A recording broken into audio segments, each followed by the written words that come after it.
YTN은 한 달에 한 번 각계각층의 시청자 대표들로 구성된 시청자위원회를 통해 프로그램에 대한 다양한 의견을 듣고 방송 제작에 반영하고 있습니다. 이번 주 시민데스크는 5월 시청자위원회 소식을 준비했습니다. 화면으로 만나보시죠.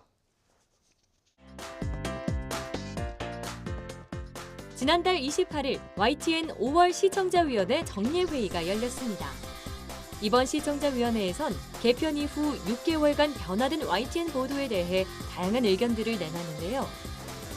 특히 정치인 패널의 출연 비중이 높아 다양한 분야의 전문가 섭외가 필요하다는 의견과 함께 지난 4월 첫 선을 보인 변상욱의 뉴스가 있는 저녁에 대해 호평이 이어졌습니다. 프로그램뿐만 아니라 YTN 홈페이지에 대한 조언 등 시청자위원들의 활발한 논의가 있었는데요. 과연 시청자위원들은 개편 후 YTN 보도 프로그램에 대해 어떻게 평가했을까요? 자, 그러면 오늘 순서에 따라서 편성 개편 6개월 평가에 관한 것을 민원연에서 우리 이봉우 의원님께서 민원연에서 모니터한 내용들을 중심으로 발표를 듣고 거기에 첨언을 하거나 또 따로 준비해 오신 내용들의 이야기를 듣도록 하겠습니다. 주로 그 뉴스에 나오시는 뉴스 대담 꼭지에 나오시는 출연자 패널의 어떤 구성이나 그리고 개별 보도 그동안 YTN에서 6개월간 냈던 보도 중에 문제가 있었다고 지적을 받았던 사례, 개별 보도 사례 위주로 말씀을 드리겠습니다.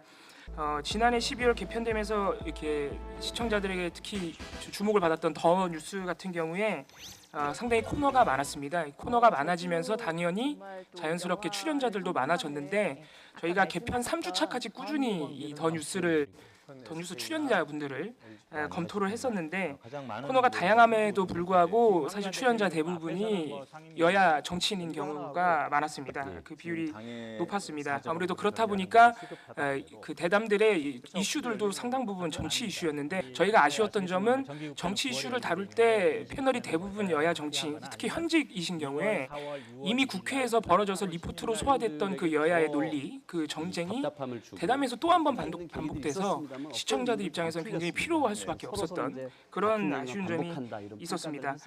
저희가 개편 초창기뿐만 아니고 최근에 3월 6일부터 4월 30일까지 약 2달간 이 시사 대담이라는 장르가 상당히 많은 종편 4사와 이제 뉴스에서 대담 꼭지가 역시 많이 마련되어 있는 YTN 이렇게 5개 방송사의 패널을 전수 분석을 한번 한 적이 있습니다. YTN은 이때 저희가 뉴스나이트, 뉴스앤이슈, 뉴스큐, 더 뉴스 4개의 대담 꼭지의 출연자를 한정했었는데 역시 이때도 YTN 같은 경우에는 이제 정치인 패널이 대담 꼭지에 정치인이 나오시는 경우가 25%로 상당히 많았습니다. 이건 다른 종편 방송사에 비해서도 많은 수치였고요. 물론 가장 많이 나오신 분들은 27%였던 교수 패널이었지만은 최근에도 역시 정치인 패널이 뉴스 대담에 많이 나오고 계신다. 이 부분에서는 조금 다변화가 필요하지 않느냐. 꼭 정치 이슈라고 하더라도 꼭 정치인이 아닌 다른 분들의 목소리를 들어볼 수 있지 않나 이런 아쉬움이 있습니다. YTN 같은 경우에 이 정치인 패널 중에 여야 균형은 상당히 잘 맞는 편입니다. 근데 뭐 여야 균형은 요새는 다른 종편들도 잘 맞추고 있습니다. 이게 과거에는 사실 너무 자유한국당 계열이 많이 나와가지고 지적이 된 바가 있었는데 최근엔 종편들도 여야 균형을 맞추고 있고 YTN도 역시 여야 균형이 잘 맞았습니다. 하나 아쉬운 점은 이건 YTN만의 문제는 아니지만은 역시 패널들 전체 패널들의 경우에 상당수가 남성이라는 점은 남성이 2,385회를 출연했는데 여성은 631회밖에 안 됩니다. 이게 5개 방송사 총 합산한 결과인데요. 그래서 그 어떤 여성의 출연 부분에 있어서도 앞으로는 좀 더 많아졌으면 좋지 않나 싶습니다. 뭐 그런데라거나 인터뷰라거나 이런 영상 콘텐츠들은 저희 민주언론 시민연합의 그 제보 전화가 많이 오시는데 시민분들이 칭찬하는 제보는 거의 없습니다. 근데 칭찬하는 제보가 몇 차례 왔을 정도로 상당히 이슈 선정이나 또는 인터뷰 대상 포함해서 아주 의미 있는 작업들을 하고 있지 않나 그렇게 생각이 됩니다. 세월호 5주기 같은 경우에는 YTN이 14건 5주기를 앞뒤로 해서 3일치 보도로 보는 뉴스큐에서 14건을 보도했는데 이게 상당히 많은 보도량이었습니다. 다른 방송사와 비교를 해도 그리고 YTN이 또 보도 내용에서도 진상규명의 필요성과 현재 어떤 부분들이 더 밝혀져야 되는지 이런 부분들을 또 보도를 많이 하셨어요. 그래서 이런 부분은 물론 지상파 3사나 JTBC도 했는데 또 안 한 방송사들도 있습니다. YTN이 이 개편의 어떤 성과 또는 정상화의 성과를 세월호 5주기 때 또 여실히 보여주지 않았나 이런 생각도 했습니다. 또 이제 메인 종합 뉴스 두 가지로 이제 크게 개편을 하셨는데 그 중에 굿모닝 YTN이라고 하는 그런 프로그램을 좀 보면 이종원 앵커가 소개하는 초점 뉴스 인물이라고 하는 코너가 있습니다. 사실 2, 3분 정도의 짧은 그런 코너이기는 하지만 앵커의 평이 이렇게 드러난다는 점에서 굉장히 신선하게 느껴졌습니다. 반면에 이제 조금 자극적인 그런 부분도 있었는데요. 저는 언어를 좀 이제 눈여겨 보다 보니까 거래 절벽이라든지 고용 한파라든지 이렇게 비유적인 표현을 써서 어떤 경제적인 현상을 이야기를 할 때 그것이 일반 시청자들에게는 굉장히 자극적으로 느껴질 수도 있겠다. 이런 생각을 좀 해봤습니다. 한편 뭐 이제 지상파 그 방송사들에서 그냥 그런 사실만 딱 보도를 하고 만 것에 비해서 어떤 특정한 별도 리포트를 구성한 경우가 조금 돋보였었는데요. 작년 말에 특정 로펌이 압수수색을 당했다라고 하는 이제 그런 이제 상황이 발생을 했을 때 그냥 어떤 변호사가 압수수색을 당했고 어디 소속이다 이렇게 간단하게 보도가 다른 방송사에서 됐다면 YTN에서는 조금 그 로펌을 대상으로 해서 좀 심층적으로 또 알려주셨다는 점 그런 부분은 굉장히 높이 살만한 것 같습니다. 제가 봤을 때 너무 이렇게 시각이 단기적인 뉴스 또는 자극적인 뉴스에 너무 이렇게 집중하고 있는 것 같은 느낌이 들어서 제가 한 두세 달 전에 말씀드렸듯이 앞으로 지금 현재 뭐 예를 들어서 성장률이나 이런 데 뭐 고민을 하면서 이렇게 그걸 디베이트로 이렇게 연결시키는 그런 논평자들보다도 앞으로 우리 경제의 어떤 먹고 살 길을 이제 걱정하는 좀 그런 장기적인 시각을 가진 분들도 같이 좀 초청을 하셔서 이 시청자들이 좀 이렇게 균형적인 시각을 좀 가질 수 있게 만들어 주시면은 더 좋지 않을까. 그래서 논평자에 대한 좀 추가적인 투자가 좀 더 필요하겠다라는 생각을 했고요. 다양성과 관련된 문제인데 제가 처음 봤을 때 이제 국제 경제 뉴스를 조금 더 심층적으로 전달할 수 있는 그런 역량을 강화하는 프로그램을 YTN 내에서 좀 가동을 시켜서 이게 뭔가 성과를 좀 보였으면 좋겠다라는 그런 취지로 말씀드린 적이 있는데 여전히 그런 부분에서는 좀 부족하고 그냥 단신을 잘 전달하는 역할에서 아직은 크게 벗어나지 못한 상태가 아닌가 싶어서 그런 부분에서도 앞으로의 또 6개월간의 좀 진도를 한번 좀 더 살펴보겠습니다. 그래도 이제 화제성이나 대표성은 어느 정도 좀 진전이 이렇게 많이 있었다고 저는 생각이 됩니다. 뉴스가 있는 저녁도 이제 좀 호평을 받고 있고 또 돌발 영상이 부활한 점이나 또 그동안 이제 몇 건 이렇게 단독 보도도 눈에 띄는 단독 보도가 있었고 또 하노이에서 그 북미 회담의 그 보도도 이제 호평을 받았죠. 그래서 저는 이런 점들은 이제 진전이 있었다고 생각을 하는데 젊은 층에게 이렇게 어필이 될 만한 그런 점들은 아직도 좀 더 필요하다라는 생각이 들고요.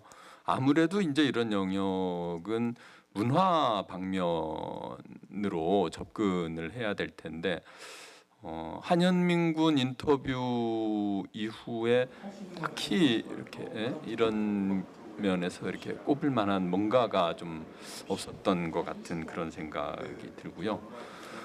그리고 제가 이 돌발 영상이 이제 부활하고 이런 점은 참 많은 사람들이 반기는 일이었는데 요즘 돌발 영상을 보면 이제 예전에 그 돌발성이 이렇게 딱 느껴지지 않아서 또 돌발 영상과 비슷한 성격의 콘텐츠들이 많아지다 보니까 돌발 뉴스가 좀 이렇게 어정쩡해진 것 같은 이런 좀 아쉬운 생각이 듭니다. 그래서 돌발 뉴스에 이제 앞으로 거를 좀 이렇게 고민해 봐야 되지 않을까 이런 생각이 들고요. 지금도 이 새로운 시도들이 굉장히 두드러지고 평이 이렇게 드러난다는 점에서 너무 희화하는 언어들을 이렇게 봐지지가 않는 프로그램이다. 뉴스라는 것이 주제가 하나이지 않기 때문에 시민 그리고 시청자로서의 당부의 말씀을 드리고요. 무엇을 보도하느냐에 관심을 갖고 있다. 활기차진 그런 점에도 불구하고 정작 잘 다뤄져야 되는 사안들이 지나가 버리거나 아니면 축소돼서 다뤄지지 않나라는 그런 안타까움이 있는 것 같습니다. 그 어제 뉴스 보도를 보면 그 해군에서 헛줄 사고 나서 그 사망한 사건을 구체적으로 기자가 나와서 분석하는 보도를 했습니다. 그 다른 언론에서는 그 헛줄 사고 장례식이나 이런 것에 포커스를 많이 맞춘 거에 비해서 이 사고가 왜 일어났고 헛줄이 무엇이고 이게 안전사고이지 않는가라는 접근 방식은 저는 군사 전문 기자가 아님에도 불구하고 매우 훌륭한 지적이었다고 보고 있습니다. 사실은 그것을 조금 더 들여다봐야 될 언론의 의무가 있는데 다른 언론에서는 그렇게 그 접근을 하지 않고 있는 점에서 참신하고 훌륭했다라고 생각하고 있습니다. 앞으로도 그런 뉴스를 조금 더 지향하는 모습을 보여줬으면 좋겠다는 생각이 들고요. 한편으로는 이제 다른 프로그램을 조금 이렇게 모니터링을 해보면 그 교수나 변호사가 모든 사회 이슈에 대해서 다 이야기하는 방식이 과연 올바른가 저는 좀 의구심이 듭니다. 물론 뉴스라는 것이 주제가 하나이지 않기 때문에 사실상 여러 패널을 또 부를 수 있는 시간적 한계라는 게 존재함에도 불구하고 저는 조금 더 그 다양성 있는 그러니까 교수나 그 변호사 중심이 아니라 그 분야의 전문가들이 좀 출연해서 이야기할 수 있는 특히 한국 사회의 이 혐오 발언 같은 경우에 지금 난민이나 성소수자뿐만 아니라 지금 정치권에서도 혐오 발언이 쏟아지고 있습니다. 이런 혐오 발언을 단지 정치학하시는 교수님이 분석하는 것이 아니라 이러한 혐오의 발언이 어디서 오는지에 대한 사회적 여성학적 시각으로 좀 더 분석하고 다양화시키는 작업들이 조금 선행된다면 뉴스의 다양성이 많이 확보되지 않을까라는 생각을 가지고 있습니다. 그 점 제작진 애로사항이 많은데 조금 더 분발해 주시면 고맙겠습니다. 지난 일요일 날 유럽에서는 이제 유럽 의회 선거가 있었습니다. 그런데 이제 유럽 의회 선거 같은 경우는 유럽에서는 굉장히 중요한 정치 행사죠. 유럽뿐만이 아니라 전 세계의 어떻게 보면 가장 큰 정치적 행사 중에 하나라고 볼 수가 있는 것이고 국가 단위로 치자면 그러니까 인구로 따지자면 이거 유럽 전체의 인구보다 더 많은 인구의 예를 들자면 인도네시아 선거도 굉장히 큰 것이고 인도 선거 같은 경우는 말할 것도 없고 그렇지만 이제 국가 수십 개의 국가가 동시에 선거를 치르면서 그 어떤 그 국가 간의 연합의 미래를 결정하는 어떤 그런 차원에서 보자면은 어떻게 보면 지구촌의 미래를 우리가 미리 볼 수 있다는 그런 차원에서 굉장히 관심이 가는 그런 정치 행사라고 할 수가 있는데 상대적으로 우리나라에서 관심이 없습니다. 그게 물론 언론인들이 관심이 없어서가 아니죠. 우리하고 관련이 없으면은 우리한테 미치는 영향이 별로 없다면은 그럼 우리하고는 상관없는 것. 근데 그렇게 접근해야 될 것인가? 저는 제가 볼 때 국제 뉴스는 그런 식으로 접근할 대상이 아니라고 봅니다. 특히 이제 이번 유럽 의회에서 가장 이슈가 됐던 것이 환경 문제가 당장 발등에 불로 떨어졌다.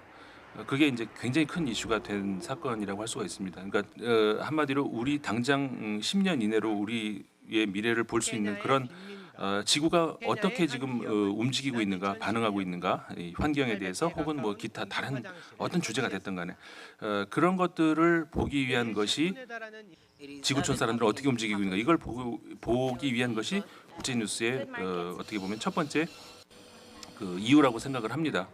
그런 차원에서 당장 이 시청자들이 별로 이렇게 우리하고 상관이 없는데라는 그런 반응을 보인다고 해서 일희일비할 게 아니고 좀 더 미래지향적인 그런 관점에서 어떤 프로그램이라든가 이런 것들을 생각을 해주시면 어떨까라는. 특히 그 조직의 활력을 가져올 수 있는 그 외부 인사의 영입이라든가 타 언론 매체와의 협력을 전개하는 것은 매우 새로운 시도였고 또 새로운 바람을 일으킬 수 있는 눈에 띄는 시도였다라고 생각합니다. 특히 그 변상욱 기자의 뉴스가 있는 저녁은 다른 프로그램과 확실하게 차별성을 보여주는 프로그램이고, 특히 그 뉴스타파와의 콘텐츠 교류는 상당히 이례적이라고 평가들을 하는 만큼 신선하고 또 새롭게 발전시킬 수 있는 시도라고 생각합니다. 이걸 보면서 저는 소위 얘기해서 청어 수조에 그 매기를 집어넣음으로써 조직이 활력을 띠고 있는 소위 얘기하는 매기 효과라는 것을 떠올렸고, 또 이런 부분에서 어떤 경쟁과 극한 상황을 통해서 조직의 활력을 불어넣으려고 그러는 매기 경영, 이런 측면에서도 상당히 바람직하지 않는가 하는 생각을 갖습니다. 이를 통해서 그 YTN의 경쟁력이 더욱더 제고되기를 바랍니다. 이런 측면에서 뉴스타파뿐만 아니라 이것을 좀 더 확대해서 타 매체와도 적극적인 교류를 갖는 것도 바람직하다고 생각합니다. 이제는 누가 이겼냐가 아니라 뉴스타파 나왔을 때 그 제작진께서 말씀하신 시청자는 누가 만들었다는 것이 중요한 것이 아니라 무엇을 보도하느냐에 관심을 갖고 있다라는 말에 전적으로 공감합니다. 개편 전에 YTN 프로그램에 비해서 개편 후에 YTN 프로그램들이 훨씬 활기를 띠고, 그리고 또 예전보다 다양한 그 아젠다에 대해서 심층적으로 보도를 하고 있는 것은 사실인 것 같습니다. 그리고 굉장히 저도 그 전에 개편 전에 사실 제가 주변에서 YTN 보도를 인용을 받는 경우가 많지 않았는데 이후에는 굉장히 많이 인용을 받고 있고, 또 돌발 영상 같은 경우에는 그 해당 영상물 자체를 돌려보는 일도 굉장히 많아서 제가 직접 제작을 하고 있지 않음에도 불구하고 굉장히 흐뭇한 마음을 지우지 않을 수 없습니다. 다만 제가 한 가지 지적을 하고 싶은 부분은 YTN 뉴스가 갖고 있는 이런 활기차진 그런 점에도 불구하고 사회적 아젠다라든지 중요한 이슈들을 끌고 가는 힘은 굉장히 부족한 것이 아닌가라는 아쉬움을 지울 수가 없습니다. 최근에 제가 그 월드와이드 미투라고 전 세계 미투 사례를 그 발표하는 걸 준비하면서 한국에서의 저널리즘에 대해서 분석을 좀 한 바가 있었는데, 한국의 경우에 미투가 그나마 사회적 운동으로 안착하게 된데 특정 방송사의 역할에 대해서 대부분의 여성학계에서 굉장히 긍정적인 평가를 하고 있었습니다. 집요하게 접근했을 뿐만 아니라 그 이슈를 계속 끌고 가는 데 있어서 적극적이고 의도적인 노력을 했다라는 것이 그 방송 프로그램의 질과 양을 분석하는 점에서 명백히 드러난 바가 있었습니다. 근데 아직 YTN은 그런 점에서 좀 더 특정 이슈들, 그리고 사회적으로 논란이 되는 이슈들에 대해서 좀 더 적극적인 그 태도를 좀 보여주면은 선도적인 그런 부분들로 접근할 수 있지 않을까 하는 생각이 들었고, 돌발 영상 또한 마찬가지입니다. 돌발 영상이 지금 굉장히 인용을 받고 있고 해서 흐뭇한 마음을 지울 수 없습니다만은 여전히 그냥 그 정치의 뒷얘기라든지 어떤 뉴스의 뒷얘기로 끝나는 것에서 아쉬운 부분이 있습니다. 그래서 뉴스가 지향하고 있는 YTN이 가야 하는 가치하고 연계돼서 좀 더 집요한 뉴스로 발전될 수 있으면 참 좋겠다라는 생각이 듭니다. 또 이번에 여러 가지 뭐 개편이나 새로운 프로그램이 생기면서 뭐 영향력 있는 앵커나 뭐 인물들이나 언론인에 관한 것도 이제 YTN에서 그런 뭐 여론조사나 이런 데서 나오게 되지도 않을까라는 그런 기대도 해봅니다. 그래서 꼭 그러기를 또 바라고요. 저는 그 뭐 여러 가지 앵커가 바뀐다든지 새로운 프로그램이 등장했다든지 타사와의 제휴가 있었다든지 이런 부분들을 높이 평가합니다. 동시에 조금 더 우리가 한번 저널리즘의 선두주자로서 좀 고민해 볼 것은 뉴스의 범주에 관한 것을 좀 고민을 해봤으면 좋겠다. 그래서 지나치게 범주가 관행적이지 않는가. 그래서 지금 우리의 살림살이가 그렇게 똑 떨어질 만큼 뭐 출입 부처로만 나눠질 수 있는 부분들이 그렇게 많지 않거든요. 이번에 최종구 씨와 이재용 씨의 그 설전을 보면서 소카 논쟁이라고 하는 것이 우리 산업부에서만 다룰 수 있는 문제가 아니고 미래를 이야기해야 되고 플랫폼 경제를 이야기해야 되고 우리 일상생활과 관련된 그런 굉장히 중요한 부분인데 그런 어떤 심층성이라든지 이런 부분들은 좀 찾기 힘들었던 것 같거든요. 이번에 게임의 질병 분류도 마찬가지입니다. 이것은 단순히 게임의 문제가 아니고 게임 산업의 문제이고 또 세대 간 갈등의 문제이기도 하고요. 또 상당히 중요하게는 취향의 문제이기도 하거든요. 그래서 이런 부분들을 조금 포괄적이고 융합적이고 혹은 뭐 통섭적으로 좀 다룰 수 있는 뉴스는 없을까 그런 기대를 늘 해봅니다만은 지금 아마 우리 조직이 아마 그렇게 뭐 이렇게 관행대로 나눠져 있고 출입처가 있어서 서로의 어떤 일종의 협동이라든지 이런 부분들이 쉽지 않을 거라는 그런 생각이 들어서 뭐 어렵겠지만 그런 노력을 하는 곳이 지금 없으니까 YTN이 그런 부분은 좀 내실을 기할 수 있지 않을까. 오늘 그 지적하신 사항을 저는 집요하게 이렇게 문제 제기를 해주셨으면 하는 말씀을 드리겠습니다. 저희들도 그게 중요하다라고 이렇게 생각을 하는데 이번에 했으니까 다음에는 거르고 이렇게 하지 마시고 개선될 때까지 아이디어를 주시고 제안을 하고 그리고 저는 지적할 사항이 있을 때가 저 가능성이 있다라고 보고 또 그 개선을 향해서 노력하는 중이니까 자꾸 리마인드를 시켜주시고 더 좋은 방향을 제시해 주셨으면 하는 그런 기대를 하겠습니다. 이상입니다. 네, 고맙습니다. 우리가 시청자를 대신해서 토론하는 그런 자리 가졌으면 좋겠습니다. 긴 시간 동안 모두들 수고하셨습니다. 고맙습니다.